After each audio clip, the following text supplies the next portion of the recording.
Hello everyone and welcome to instant biology by doctor Neela. मैं फिर से आ गया हूं आपके बीच में एक बहुत इंपॉर्टेंट वीडियो के साथ और बहुत रिक्वेस्टेड वीडियो के साथ। आपने ऑब्जर्व किया होगा कि हमने कई सारे वीडियोस बनाए हुए हैं सीक्वेंसिंग के ऊपर, डीएनए सीक्वेंसिंग के ऊपर भी हमने कई सारे वीडियोस बनाए हुए हैं, जैसे कि सैंगर सीक्वेंसिंग के बारे में आपसे बात की हुई है, मैक्सिम गिलबर्ट के बारे में आपसे बात की हुई है, और आज का जो टॉपिक है उसी सीक्वेंस में है। आज हम नेक्स्ट जनरेशन सीक्वेंसिंग के बारे में आपसे बातचीत करने जा रहे हैं। वैसे तो नेक्स्ट जनरेशन सीक्वेंसिंग कई तरीके की होती है, कई सारे प्लेटफॉर्म्स हैं नेक्स्ट जनरेशन सीक्वेंसिंग के, लेकिन आज हम नेक्स्ट जनरेशन सीक्वेंसिंग के जो बेसिक कॉन्सेप्ट्स हैं उसके ऊपर डिस्कशन करेंगे। क्यों आखिर नेक्स्ट जनरेशन सीक्वेंसिंग की जरूरत पड़ी, क्या वजह थी कि नेक्स्ट जनरेशन सीक्वेंसिंग के बारे में सोचा गया, पुराने मेथड्स में ऐसी क्या प्रॉब्लम थी जिसकी वजह से नेक्स्ट जनरेशन सीक्वेंसिंग की जरूरत पड़ी, ये सारी की सारी बातें। इसके अलावा एडवांटेजेस क्या है नेक्स्ट जनरेशन सीक्वेंसिंग के, कितने प्रकार की होती है, एक बेसिक प्रिंसिपल क्या होता है नेक्स्ट जनरेशन सीक्वेंसिंग के पीछे, उन सभी चीजों को आज हम इस वीडियो में डिस्कस करेंगे। ये वीडियो हिंदी में होने वाला है और इसके बाद जो मैं वीडियो बनाऊंगा इसके ऊपर वो इंग्लिश में होगा, तो अगर आप इंग्लिश में कंफर्टेबल हैं तो आगे आने वाला वीडियो देख सकते हैं। ये वीडियो हिंदी में होने वाला है। तो बिना देर किए हुए शुरू करते हैं। नेक्स्ट जनरेशन सीक्वेंसिंग होती क्या है, what is next generation sequencing. तो सबसे पहले नेक्स्ट जनरेशन सीक्वेंसिंग होती क्या है, इससे पहले ये जानना जरूरी है कि origin of next generation sequencing कहां से शुरू हुआ था। तो origins of next generation sequencing, when and why did it begin. अब एक चीज समझने की जरूरत है, अगर हम किसी भी टॉपिक के बारे में अगर हम बात कर रहे हैं तो सबसे पहले तो ये पता होना चाहिए हमें कि उसकी शुरुआत कहां से हुई थी। अब कोई भी नई चीज शुरू तभी होती है जब पुरानी चीजों में प्रॉब्लम दिखाई देती है, तभी कोई नई चीज प्रारंभ होती है या नई चीज की शुरुआत होती है।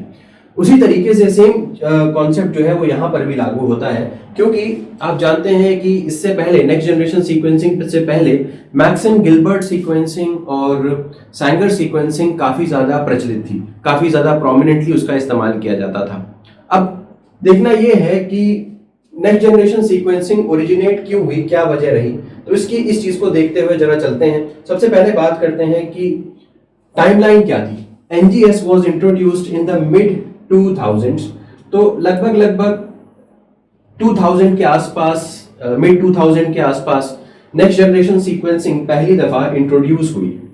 ठीक, with the first commercially successful NGS platform, जो सबसे पहला कमर्शियली जो सक्सेसफुल एनजीएस प्लेटफॉर्म जो डेवलप किया गया था वो एक कंपनी थी बायोटेक्नोलॉजी की जिसका नाम था 454 लाइफ साइंसेस। ये यूएस की एक कंपनी है और 2005 में इसका सबसे पहला प्लेटफॉर्म जो था एनजीएस का वो लॉन्च किया था इसी कंपनी ने, 454 लाइफ साइंसेस ने। It marked revolution following a traditional sequencing techniques, particularly after limitations were identified in older methods like Sanger sequencing। तो हुआ क्या, जो ये 454 लाइफ साइंसेस ने 2005 में एक रिवॉल्यूशन लेकर के आ गए थे जीन सीक्वेंसिंग या डीएनए सीक्वेंसिंग की मेथडोलॉजी में। क्यों? क्योंकि ट्रेडिशनल जो मेथड्स थे, ट्रेडिशनल सीक्वेंसिंग के जो मेथड्स थे, एग्जांपल है ट्रेडिशनल सीक्वेंसिंग का, जैसे कि आप जानते हैं सैंगर सीक्वेंसिंग, ये ट्रेडिशनल सीक्वेंसिंग का एक मेथड है। इसके अलावा मैक्सिम गिलबर्ट मेथड जो है वो भी ट्रेडिशनल सीक्वेंसिंग का एक मेथड है। उसमें कुछ लिमिटेशंस थी। अभी लिमिटेशंस के बारे में हम देखेंगे कि क्या लिमिटेशंस थी जिसकी वजह से एनजीएस जो है वो लॉन्च हुआ। तो पहले पैराग्राफ में मैंने आपको बताया कि टाइमलाइन क्या रही, क्यों एनजीएस आया, एनजीएस के आने के पीछे जो लिमिटेशंस थी दोनों जो ट्रेडिशनल मेथड्स थे उनमें वो रही। अब क्या क्या लिमिटेशंस थी इनके बारे में अभी आगे बात करने वाले हैं। मोटिवेशन क्या रहा, NGS emerged from the need to sequence vast quantities of DNA.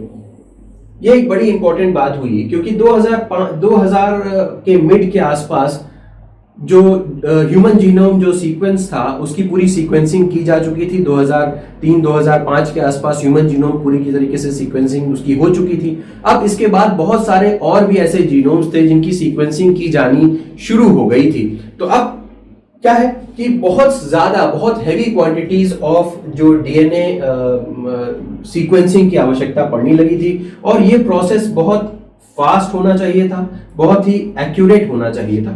तो ये रहा motivation behind the development of NGS. बहुत ज्यादा अमाउंट ऑफ डीएनए की सीक्वेंसिंग करना, क्विकली करना और एक्यूरेटली करना, ये 3-4 रीजन रहे जो एनजीएस के डेवलपमेंट में, एनजीएस के लागू होने में, एनजीएस के इस्तेमाल होने में जिन्होंने मुख्य भूमिका निभाई। Sanger method though ground breaking was labour intensive. देखिए सैंगर सीक्वेंसिंग के बारे में यहाँ पे बताया गया है। सैंगर सीक्वेंसिंग एक कमाल की टेक्निक थी, जिसको हम बोल सकते हैं बहुत ही जबरदस्त टेक्निक हम कह सकते हैं सैंगर मेथड को। सैंगर मेथड में आपको याद भी होगा कि डाई डीऑक्सी न्यूक्लियोटाइड का इस्तेमाल किया जाता है, उसको चेन टर्मिनेशन मेथड भी बोलते हैं। ये एक बहुत ही इंजीनियस आइडिया था सैंगर ने जिसको डेवलप किया था, जिसमें डीडीएनटीपीएस का इस्तेमाल करके चेन टर्मिनेशन करवा दिया जाता था और उसी की मदद से हम सीक्वेंस को आइडेंटिफाई कर सकते थे, सीक्वेंस को डिकोड कर सकते थे कि इस डीएनए का क्या सीक्वेंस रहा होगा, ये पता चल जाता था। लेकिन एक परेशानी थी सैंगर सीक्वेंसिंग में कि सैंगर सीक्वेंसिंग जो है वो बहुत ही ज्यादा लेबर इंटेंसिव थी, बहुत सारे लोगों की जरूरत पड़ती थी। दूसरा, काफी ज्यादा कॉस्टली थी और लार्ज स्केल सीक्वेंसिंग के लिए ज्यादा यूजफुल नहीं थी। परेशानी क्या हो रही थी, अब हम बड़े बड़े जीनोम्स की सीक्वेंसिंग करने जा रहे थे। अब जितना ज्यादा बड़ा सीक्वेंसिंग, जितना ज्यादा बड़ा जीनोम होगा, उसकी सीक्वेंसिंग में और ज्यादा लेबर लगने वाली थी और ज्यादा कॉस्ट लगने वाली थी। तो सैंगर सीक्वेंसिंग वो उस तरीके के काम के लिए उतना ज्यादा इस्तेमाल नहीं की जा सकती थी, उसकी लिमिटेशन थी। बार बार मैं सैंगर सीक्वेंसिंग की बात कर रहा हूं आपसे। अगर आपको सैंगर सीक्वेंसिंग के बारे में जानकारी नहीं है तो मैं रिकमेंड करूंगा कि मेरी प्लेलिस्ट में जो टेक्निक्स वाला पोर्शन है उसमें आपको सैंगर सीक्वेंसिंग या और भी तरीके की, जितनी भी तरीके की सीक्वेंसिंग होती है उसके बारे में मैंने कई सारे वीडियोस बना रखे हैं। तो आप जाकर के उन वीडियोस को देखेंगे तो आपको काफी एक क्लियर कट आइडिया हो जाएगा कि सैंगर सीक्वेंसिंग या मैक्सम गिलबर्ट सीक्वेंसिंग क्या होती है। तो like the human genome project, अब ह्यूमन जीनोम प्रोजेक्ट के लिए, जैसे ह्यूमन जीनोम प्रोजेक्ट में बहुत बड़ा जीनोम होगा ऑब्वियसली और उसको सीक्वेंस करना है तो आप सैंगर सीक्वेंसिंग का इस्तेमाल उसमें नहीं कर सकते। These limitations highlighted the need for more scalable, efficient technology. अब स्केलेबल टेक्नोलॉजी का मतलब क्या हो गया? स्केलेबल का मतलब हो गया अगर मान लीजिए कि वो टेक्नोलॉजी जो छोटे स्केल पे काम कर रही है वो बड़े स्केल पे भी उतने ही अच्छे तरीके से काम करे।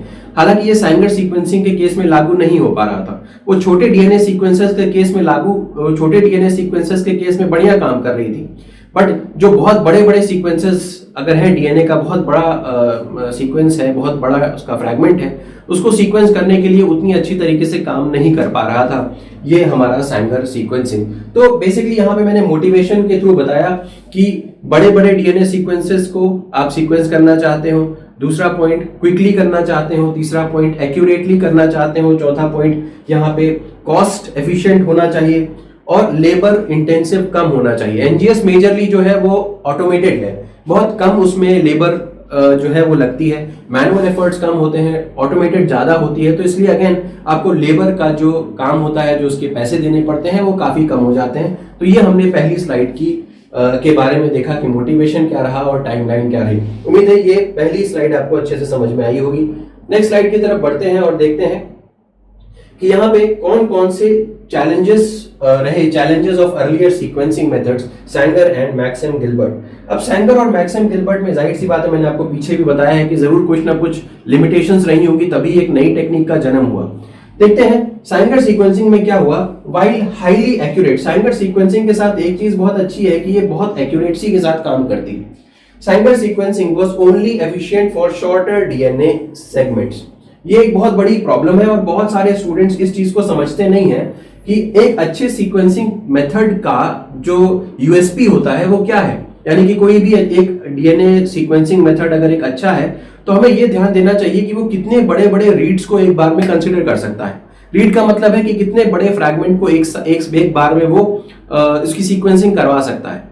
मैक्सम गिलबर्ट या सैंगर सीक्वेंसिंग की एक बहुत बड़ी कमी रही कि वो शॉर्टर डीएनए सेगमेंट्स के लिए इस्तेमाल किए जा सकते हैं। छोटे छोटे डीएनए फ्रैगमेंट्स को वो करेक्टली रीड कर सकते हैं, उसका सीक्वेंस सही से बता सकते हैं। लेकिन यही चीज लागू नहीं होती अगर बड़ा फ्रैगमेंट दे दिया जाए उस टेक्निक में।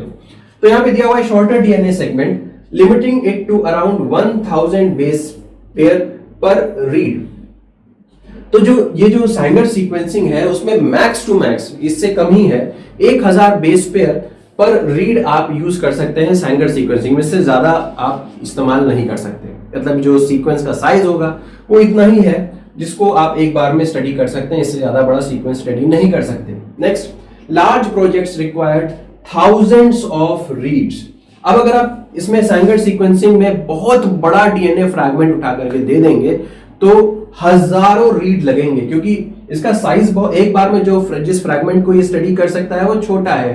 तो दैट मीन्स अगर आपने बहुत बड़ा फ्रैगमेंट दे दिया तो हजारों रीड इसको लगेंगे उसको पूरे तरीके से स्टडी करने के लिए, जो कि बहुत ज्यादा टाइम कंज्यूमिंग होगा और बहुत ज्यादा लेबर इंटेंसिव होगा, बहुत ज्यादा कॉस्ट उसमें लगने वाली है। तो ये कुछ बातें हुई सैंगर सीक्वेंसिंग की। अब बात करते हैं मैक्सिम गिलबर्ट सीक्वेंसिंग की कि क्यों मैक्सिम गिलबर्ट सीक्वेंसिंग उतना प्रोमिनेंट नहीं रहा। Although it offered a chemical based approach, जैसे कि सैंगर सीक्वेंसिंग की बात अगर मैं करूं तो यहाँ पे मैं आपको बता चुका हूं कि DDNTP का इस्तेमाल होता है, DDNTP, ठीक है। तो इसको चेन टर्मिनेशन मेथड भी बोलते हैं, ये भी मैंने आपको बताया अभी अभी। अगर आप इसके बारे में ज्यादा जानकारी चाहते हैं तो मैं इसको रिकमेंड करूंगा कि आप मेरे पुराने वीडियोस को देखिए, वहां पे मैंने सीक्वेंसिंग टेक्निक्स के बारे में डिटेल में बता रखा है। Chain termination method, chain termination method भी इसको बोलते हैं, ठीक है। तो ये हो गया सैंगर सीक्वेंसिंग के बारे में। अगर मैं आपसे बात करूं मैक्सिम गिलबर्ट के केस में क्या था, मैक्सिम गिलबर्ट सीक्वेंसिंग जो है वो एक केमिकल बेस्ड अप्रोच प्रोवाइड करता है। आपको याद भी होगा कि वहां पे हम अलग अलग केमिकल्स का इस्तेमाल करते थे और केमिकल्स के साथ क्लीविंग करते थे, जिसकी वजह से केमिकल्स जो है वो बेसिस को मॉडिफाई भी कर देते थे और उसके बाद हम उसको क्लीव करते थे। अलग अलग जगह पे क्लीव होता था और उसकी मदद से हम आइडेंटिफाई कर पाते थे कि यस मेरा जो सीक्वेंस है वो क्या होना चाहिए, इस तरीके की बात है। तो इसीलिए मैंने यहाँ पे लिखा है कि केमिकल बेस्ड अप्रोच था to sequencing. It was highly toxic, लेकिन जो यहाँ पे केमिकल्स का इस्तेमाल किया जाता था वो टॉक्सिक केमिकल्स थे, यानी कि ह्यूमन हेल्थ के लिए सेफ नहीं हुआ करते थे, कॉम्प्लेक्स थे एंड टाइम कंज्यूमिंग थी। ये भी यहाँ पे भी टाइम कंज्यूमिंग मेथड था, इसी वजह से ये इसकी एक्यूरेसी भी कम थी, सैंगर सीक्वेंसिंग से भी इसकी कम एक्यूरेसी थी। It was less accurate and fell out of flavour as sequencing demands grew. जैसे जैसे बड़े बड़े फ्रैगमेंट्स की सीक्वेंसिंग की डिमांड आने लगी वैसे वैसे मैक्सिम गिलबर्ट भी आउट ऑफ फ्लेवर चला गया। नेक्स्ट बात करते हैं की प्रॉब्लम्स। इन दोनों की प्रॉब्लम्स क्या रही? बोथ मेथड्स वर कॉस्टली, सबसे बड़ी बात यहाँ पे कॉस्ट था, स्लो मेथड थे, लेबर इंटेंसिव मेथड थे, जिसकी वजह से काफी ज्यादा इम्प्रैक्टिकल मेथड से रहे लार्ज स्केल जीनोम स्टडीज करने के लिए। These limitations were specially apparent as the demands for high throughput sequencing increase। ये एक टर्मिनोलॉजी है, हाई थ्रूपुट सीक्वेंसिंग का मतलब क्या हो गया? एक साथ बहुत सारी सीक्वेंसिंग आप कर सकने की टेंडेंसी जो है, ये कैपेसिटी जो है, इसको बोलते हैं हाई थ्रूपुट सीक्वेंसिंग। अब ऑब्वियस सी बात है कि मैक्सिम गिलबर्ट और सैंगर सीक्वेंसिंग की कुछ लिमिटेशंस थी। यहाँ पे आप हाई थ्रूपुट सीक्वेंसिंग के बारे में नहीं सोच सकते थे। तो जैसे जैसे डिमांड बढ़ती जा रही थी सीक्वेंसिंग की, वैसे वैसे हम हाई थ्रूपुट अप्रोचेस की तरफ बढ़ रहे थे कि हम उसको ज्यादा से ज्यादा सीक्वेंसिंग कर सके कम समय में। तो इसलिए जो नए मेथड्स है उसकी डिमांड बढ़ने लगी, नए मेथड्स की खोज की जाने लगी। तो इतनी बात समझ में आई होगी। आइए आगे बढ़ते हैं और नेक्स्ट टॉपिक की तरफ चलते हैं। Advantages of NGS over previous sequencing technologies.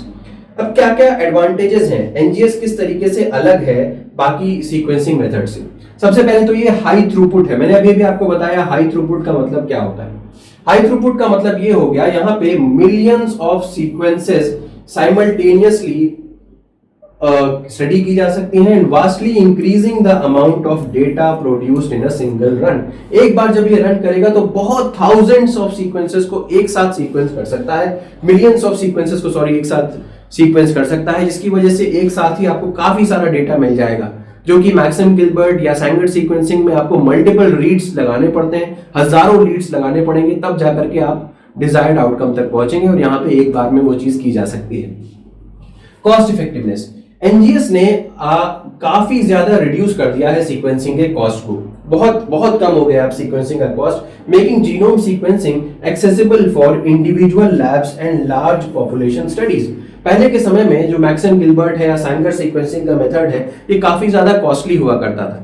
लेकिन अब एनजीएस की बात करें और आपने अगर देखा होगा रिसर्च लैब्स में, तो काफी ज्यादा सीक्वेंसिंग के ऊपर जोर दिया जाता है, क्योंकि अब एनजीएस उतना कॉस्टली नहीं है और सीक्वेंसिंग आसानी से मैनेज की जा सकती है। पर लैब काफी ज्यादा सीक्वेंसिंग करवाई जाती है, क्योंकि ये एनजीएस अब कंपैरेटिवली कॉस्ट एफिशिएंट हो चुका है।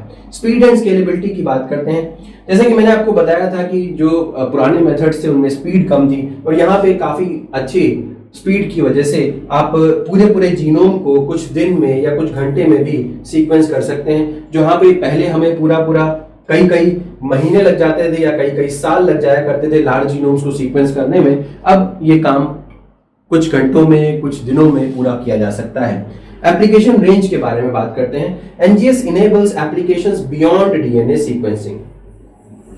एनजीएस से आप सिर्फ डीएनए सीक्वेंसिंग करवा सकते हैं ऐसा बात नहीं है। बहुत सारे स्टूडेंट्स या बहुत सारे लोग को दिमाग में सिर्फ यही रहता है कि डीएनए सीक्वेंसिंग के लिए ही एनजीएस का इस्तेमाल किया जा सकता है, लेकिन ऐसा नहीं है। आप यहाँ पे आरएनए सीक्वेंसिंग को भी करवा सकते हैं, आरएनए सेक भी करवा सकते हैं फॉर ट्रांसक्रिप्टोमिक्स। अब आपको पता है कि ट्रांसक्रिप्टोमिक्स का मतलब क्या हो गया। ट्रांसक्रिप्शन का मतलब है आरएनए का सिंथेसिस। अब आरएनए के सिंथेसिस को भी, आरएनए के सीक्वेंस को भी आप डिटरमाइन कर सकते हैं, आरएनए सेक करवा सकते हैं, चिप सेक करवा सकते हैं। चिप सेक का मतलब क्या होता है, ये बेसिकली इस्तेमाल किया जाता है प्रोटीन डीएनए इंटरैक्शन के लिए।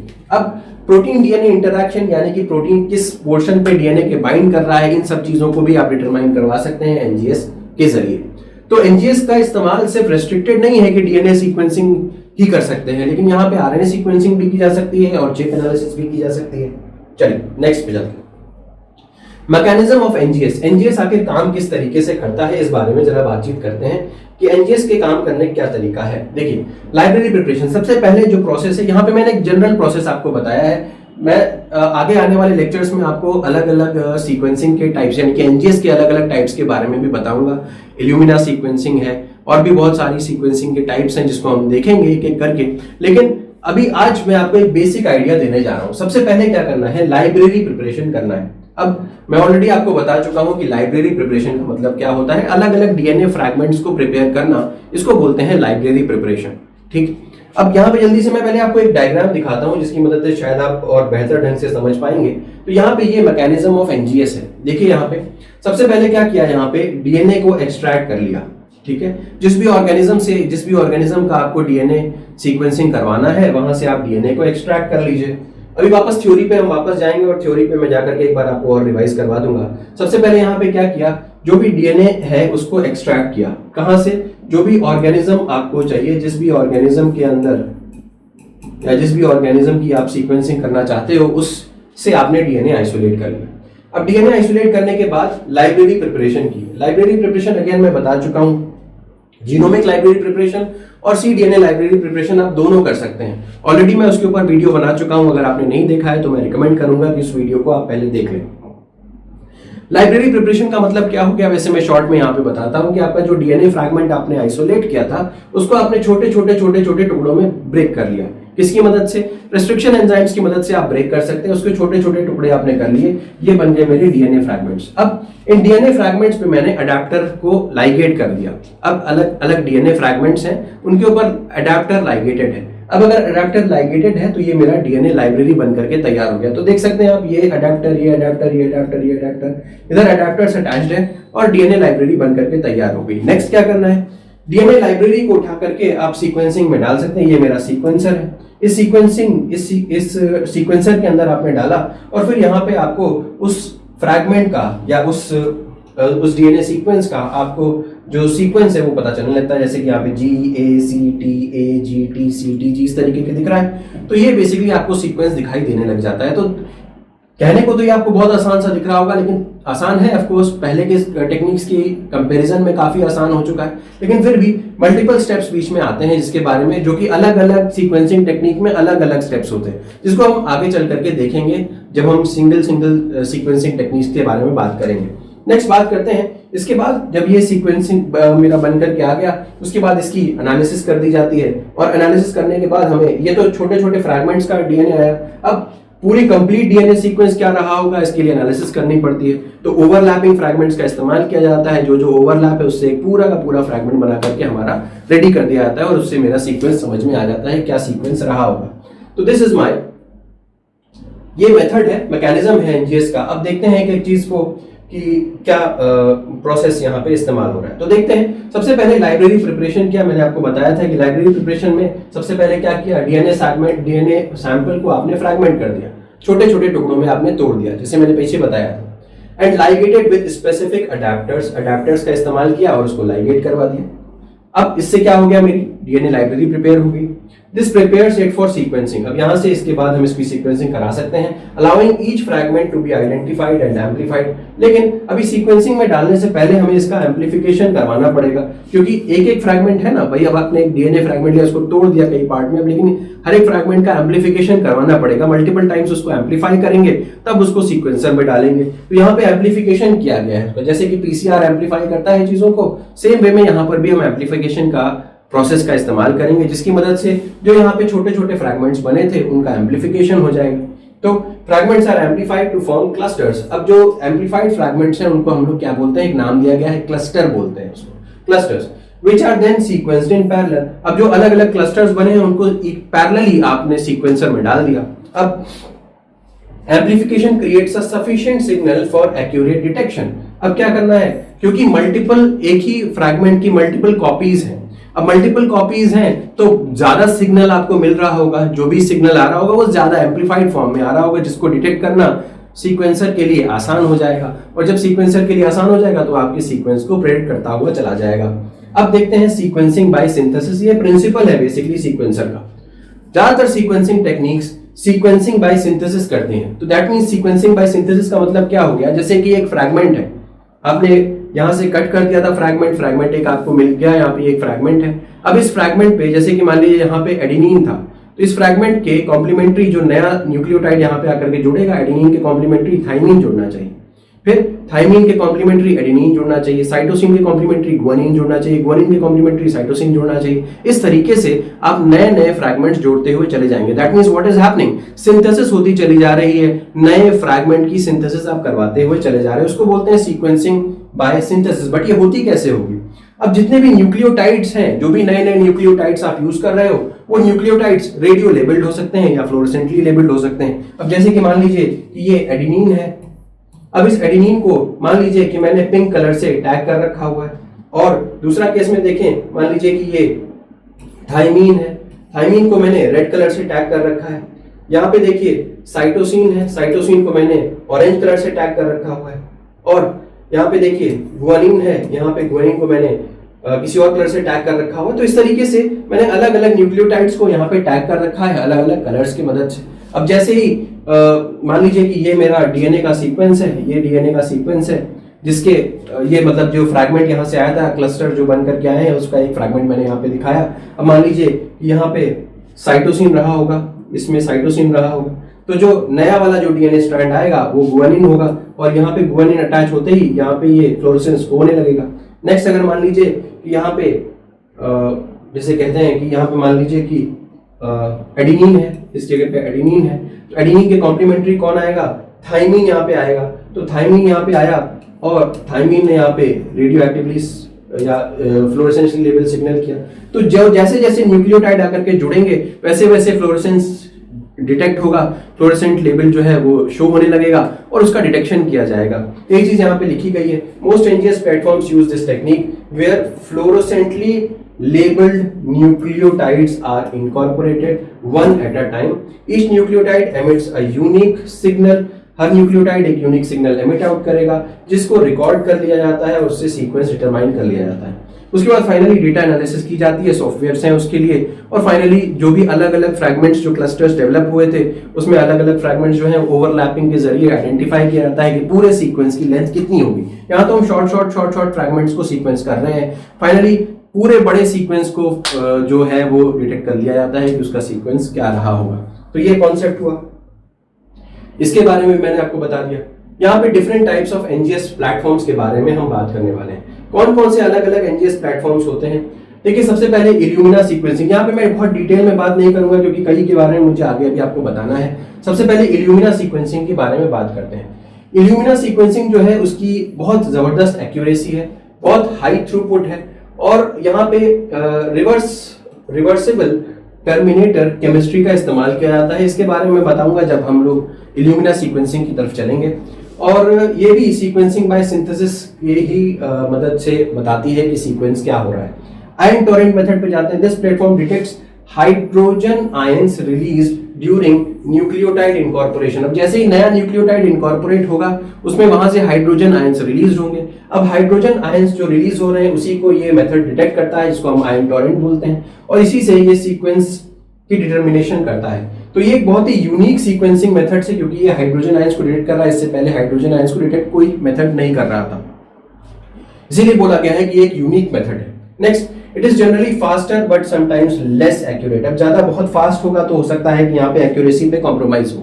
नेक्स्ट आते हैं pack bio signal molecule real time, इसको हम शॉर्ट में SMRT बोलते हैं। ये भी काफी इंपॉर्टेंट टेक्निक है। It allows real time sequencing of individual DNA molecules. Real time का मतलब क्या है, आप साथ के साथ एक एक न्यूक्लियोटाइड को ऐड होते हुए देख सकते हैं और पता लगा सकते हैं कि ये जो मेरा सीक्वेंस है या एक्चुअली ये जो मेरा DNA है उसका सीक्वेंस क्या रहा होगा। यहाँ पे लॉन्गर रीड लेंथ को आप एक बार में स्टडी कर सकते हैं, मतलब कई लंबे लंबे रीड्स को, लंबी फ्रैगमेंट्स को आप एक ही साथ स्टडी कर सकते हैं, एक ही बार स्टडी कर सकते हैं। Useful for highly repetitive regions. कई बार आपने देखा होगा कि रिपीटिशन होता है डीएनए में, VNTRs बोलते हैं बहुत बार, जैसे CG इस तरीके से रिपीट्स है, तो उसके इसमें आपको pack bio signal molecule real time sequencing methods काफी यूजफुल हो सकते हैं। इसके अलावा ऑक्सफोर्ड नैनोपोर एक और मेथड है। यहाँ पे this technology enables portable sequencing, ज्यादा बड़ा नहीं होता, पोर्टेबल सीक्वेंसर है, एंड लॉन्ग रीड कैपेबिलिटीज। यहाँ पर भी काफी लंबे रीड्स को एक बार में हम प्रोसेस कर सकते हैं। यहाँ पे आपका डीएनए सीक्वेंस होगा, उसको एक नैनोपोर के थ्रू पास किया जाता है। अब नैनोपोर जो है वो कंसंट्रेशन को डिटरमाइन करता है किसी भी चीज के, आपको पता होगा डीएनए के, आरएनए के, प्रोटीन के। Now and detecting changes in current, यहाँ पे क्या होता है, जो डिटेक्शन होता है वो चेंज, करंट के चेंज के जरिए डिटेक्ट किया जाता है। यानी कि जो भी डीएनए फ्रैगमेंट आप उसमें से पास कर रहे हो वहां पे करंट चेंज देखने को मिलेगा, जिसकी वजह से आप डिटेक्शन कर सकते हो। Which allows rapid real time sequencing in the field. ठीक है, काफी तेजी के साथ यहाँ पर भी सीक्वेंसिंग की जा सकती है। ये बेसिकली आपका डायग्रामेटिक रिप्रेजेंटेशन है कि आजकल नेक्स्ट जनरेशन सीक्वेंसिंग जो है उसका क्या क्या एप्लीकेशन है, कहाँ कहाँ पे हम यूज कर सकते हैं। यहाँ पे सबसे पहले हम जीन सीक्वेंसिंग में इस्तेमाल, जीनोम सीक्वेंसिंग में इस्तेमाल कर सकते हैं। कई सारे लोग जो है वो फुल जीनोम की सीक्वेंसिंग करवाते हैं, पूरे जीनोम की सीक्वेंस उनको चाहिए होती है। फुल जीनोम सीक्वेंस में देखिए आप पूरे के पूरे डीएनए को छोटे छोटे टुकड़ों में, फ्रैगमेंट्स में आप तोड़े दे रहे हो। उसके बाद यहाँ पे जो रीड साइज होगी 30x होती है, और कवरेज जो है पूरे के सारे जीन्स, कोडिंग और नॉन कोडिंग रीजन सबको आप यहाँ पे स्टडी करते हो। यहाँ पे सबसे ज्यादा टाइम लगता है क्योंकि पूरे जीनोम को आप स्टडी करने जा रहे हो, उसकी एक्यूरेसी कम होती है। सबसे ज्यादा एक्सपेंसिव होता है क्योंकि बहुत बड़ा पोर्शन आप स्टडी कर रहे हो, और जो इसकी डेप्थ है, यानी कि यहाँ पे जो रीड जो साइज है, रीड्स जो है वो 30x ज्यादा होते हैं। अब यहाँ पे देखते हैं, यहाँ पे अगर आप देखें तो एक्सोम सीक्वेंसिंग, यहाँ पे सिर्फ और सिर्फ हम एक्सोम्स की यानी कि एक्सॉन्स की स्टडी कर रहे होते हैं। जैसे ये एक्सॉन 1 है, एक्सॉन 2 है, एक्सॉन 3, इस तरीके से आप सिर्फ और सिर्फ एक्सॉन्स की स्टडी कर रहे हो। यहाँ पे इंट्रॉन्स की स्टडी हम नहीं कर रहे होते। तो यहाँ पे रीड्स जो है वो ग्रेटर देन 50 to 100x है। कवरेज इंटायर एक्सोम, हम सिर्फ और सिर्फ एक्सोम्स को ही सीक्वेंस कर रहे हैं, तो 20 से 25,000 जीन्स यहाँ पे आ जाते हैं। अब क्योंकि आप कम कर रहे हो, कम चीजों को स्टडी करनी है, तो एक्यूरेसी यहाँ पे ज्यादा हो जाती है। लॉन्ग टर्न अराउंड टाइम जो यहाँ पे जो लगता है वो कम लगता है। यहाँ पे लॉन्गेस्ट टर्न अराउंड टाइम था, यहाँ पे लॉन्ग टर्न अराउंड टाइम है। ये कॉस्ट इफेक्टिव है, कम कॉस्ट का है, और डेप्थ मैंने आपको यहाँ पे बताई। टारगेटेड जीन पैनल, अब यहाँ पे मान लीजिए कि हम कुछ पर्टिकुलर जीन्स को ही स्टडी करना चाहते हैं, सारे जीन्स को भी नहीं स्टडी करना चाहते, तो ये टारगेटेड जीन पैनल है, जहाँ पे suppose gene 1, gene 2, gene N को स्टडी करना चाहते हैं। तो यहाँ पे कवरेज सिर्फ 10 से लेकर के 500 जीन्स को हम स्टडी कर रहे हैं। एक्यूरेसी काफी ज्यादा है, रैपिड टर्न अराउंड टाइम है, कुछ ही दिन के अंदर ये पूरा किया जा सकता है, और मोस्ट कॉस्ट इफेक्टिव ये है। तो ये पूरी की पूरी आइडिया हो गया कि जो अलग अलग टाइप के जो एप्लीकेशंस हैं वो क्या है। अब बात करते हैं real world applications of NGS. कौन कौन से रियल वर्ल्ड एप्लीकेशंस हैं एनजीएस के, ये देखते हैं। सबसे पहले तो आप इसका इस्तेमाल क्लिनिकल डायग्नोसिस में कर सकते हैं, यानी कि पर्सनलाइज्ड मेडिसिन में इसका काफी ज्यादा इस्तेमाल होने वाला है। पर्सनलाइज्ड मेडिसिन मतलब किसी एक इंडिविजुअल के लिए एक जो मेडिसिन प्रिस्क्राइब्ड होगी, आगे आने वाले समय में ये आपको देखने को मिलेगा। इंडिया में उतना ज्यादा अभी पॉपुलर नहीं है, लेकिन यूएस वगैरह में इसकी काफी ज्यादा इस्तेमाल शुरू हो चुका है, जिसको हम बोलते हैं कि पर्सनलाइज्ड मेडिसिन या टेलर मेड मेडिसिन का मतलब यही हो गया कि जैसे कि हमारी बॉडी या किसी एक इंडिविजुअल की बॉडी किसी एक ड्रग के लिए अलग तरीके से रिस्पॉन्ड करती है, किसी दूसरे इंडिविजुअल की बॉडी उसी ड्रग के लिए या उसी बीमारी के लिए दूसरी तरीके से रिस्पॉन्ड कर सकती है। तो यहाँ पे किसी एक इंडिविजुअल को उसके जीनोम के हिसाब से, उसके डीएनए के हिसाब से ही हम दवाएं प्रिस्क्राइब करें ताकि उसको ज्यादा से ज्यादा फायदा हो सके, इसको बोलते हैं पर्सनलाइज्ड मेडिसिन। तो जब तक हमारे पास उस इंडिविजुअल का जीनोम का सीक्वेंस नहीं होगा तब तक हम प्रॉपरली बता ही नहीं पाएंगे कि आखिर हमको कौन सी दवा इसके लिए डायग्नोस, कौन सी दवा उसको देनी है। तो इसमें हमें डायग्नोस करने में आसान होगा, जेनेटिक डिसऑर्डर्स को, कैंसर्स को, इन्फेक्शियस डिजीजेस को, और दवा देना भी कंपैरेटिवली आसान हो जाएगा क्योंकि हमारे पास उसके पूरे जीनोम की इंफॉर्मेशन होने वाली है। एग्रीकल्चर बायोटेक्नोलॉजी में भी इसका काफी यूज होने वाला है क्योंकि हम यहाँ से क्रॉप रेजिस्टेंस को इंप्रूव कर सकते हैं, प्रोडक्टिविटी को इंप्रूव कर सकते हैं और क्वालिटी को इंप्रूव कर सकते हैं, जिससे कि ग्लोबल फूड सिक्योरिटी में कंट्रीब्यूशन हो सकता है। जाहिर सी बात है कि अगर आपको सीक्वेंस पता चल जाएगा तो आप नए नए जेनेटिक इंजीनियरिंग के मेथड लगा करके वहां पे क्रॉप की जो सिक्योरिटी है या आप क्रॉप का रेजिस्टेंस है उसको इंप्रूव कर सकते हैं। नेक्स्ट, एनवायरमेंटल स्टडीज के बारे में बात कर सकते हैं। तो यहाँ पे आप देखते हो कि अक्सर जो है ऑर्गेनिजम्स जो है वो एक्सटिंक्ट होने लग जाते हैं। अब यहाँ पे एनजीएस हमें मदद करता है बायोडाइवर्सिटी को असेस करने में, ट्रैक करने में इंडेंजर्ड स्पीशीज को, और studying microbial communities in various ecosystems.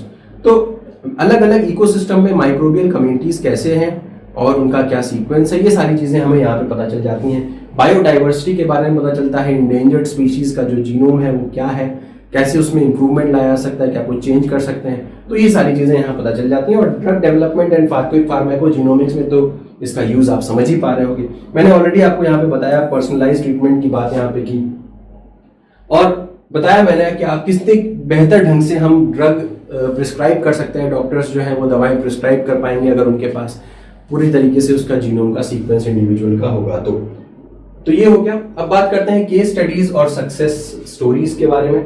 तो नेक्स्ट जनरेशन सीक्वेंसिंग जो है ये काफी इसका पॉपुलर होने वाली है और काफी पॉपुलर ऑलरेडी है भी। तो अगर हम कुछ केस स्टडीज के बारे में बात करें, जैसे कि ह्यूमन जीनोम प्रोजेक्ट एचजीपी जो है वो एक क्लासिक केस है सीक्वेंसिंग का, जो सीक्वेंसिंग का इम्पैक्ट पड़ा है साइंस के ऊपर, उसका एक बहुत बेहतरीन एग्जांपल ह्यूमन जीनोम प्रोजेक्ट है।